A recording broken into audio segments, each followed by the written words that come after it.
Dans Demain nous appartient, Bastien est à l'origine d'une rumeur le concernant, tandis que Bruno tente le tout pour le tout avec Agnès et que Manon, suite à son accident, est paralysée. Jeudi 2 mai dans Demain nous appartient. Aurore et Timothée sont à l'hôpital. Après le grave accident dont ont été victimes Manon et Victor Brunet, ils sont anxieux. Heureusement, Victoire apporte de bonnes nouvelles à propos de la première, elle va s'en sortir. Victor, lui, est encore dans le coma, son traumatisme crânien est important.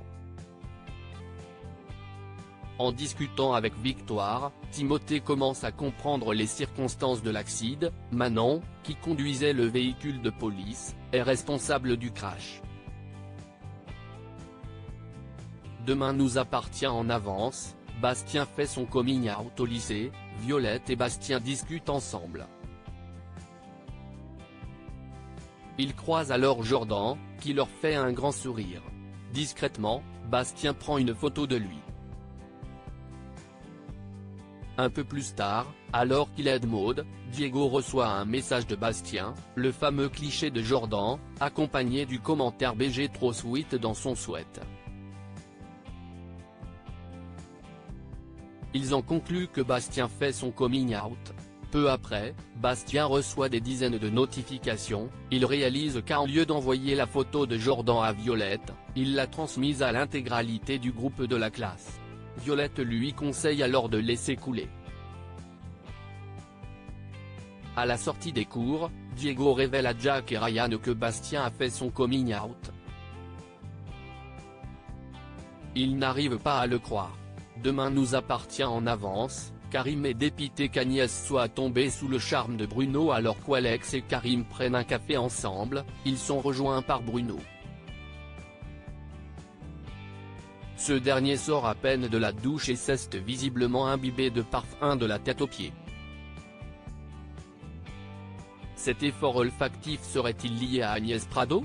Alex explique toutes les petites attentions que cette dernière a à l'égard de Bruno. Un peu plus tard, au Spoon, Karim parle avec Ryan. Il ne comprend pas comment Agnès a pu tomber sous le charme de Bruno. En fin de journée, ce dernier est à la sortie du lycée, muni de sa veste porte-bonheur et d'un bouquet de fleurs. Il attend Agnès. Mais cette dernière douche son espoir, si elle avait de petites attentions envers lui, c'était pour s'excuser, rien d'autre. Bruno est visiblement déçu. Demain nous appartient en avance, Manon est paralysée. À l'hôpital, Renaud informe William que la jambe droite de Manon ne répond pas aux stimuli tactiles. Le signe d'une paralysie? Leur discussion est interrompue par Rodolphe Malbec, furieux que les médecins privilégient leurs proches aux dépens de sa femme souffrante. Peu après, Manon se réveille. Elle est épuisée mais, surtout, elle ne sent plus sa jambe. Alors que la panique commence à émerger, William et Renaud se montrent rassurants, cette paralysie est peut-être due au choc psychologique, à une réaction aux analgésiques. Un peu plus tard, alors que Renaud et William discutent, Étienne débarque. Il a entendu parler de l'accident. Au même moment, Nordine est au chevet de Manon. La discussion tourne court, Martin entre dans la chambre pour interroger la jeune fille. Dans le couloir, Nordine est accostée par Rodolphe, toujours furieux contre les médecins. Le ton monte très vite. Au commissariat, Timothée demande à Aurore si l'IGPN va enquêter sur l'accident. Là encore, le ton monte vite. Damien interrompt l'échange pour l'informer que, lors du cambriolage, le coffre-fort a été forcé avec de l'azote liquide.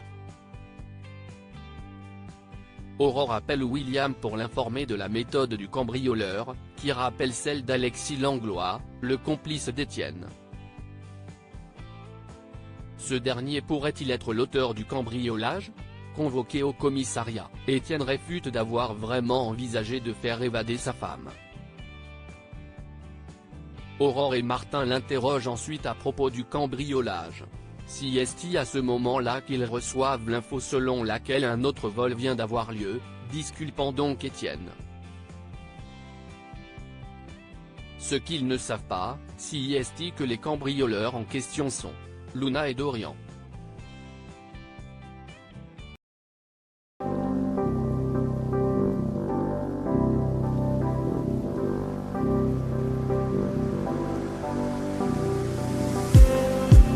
Just need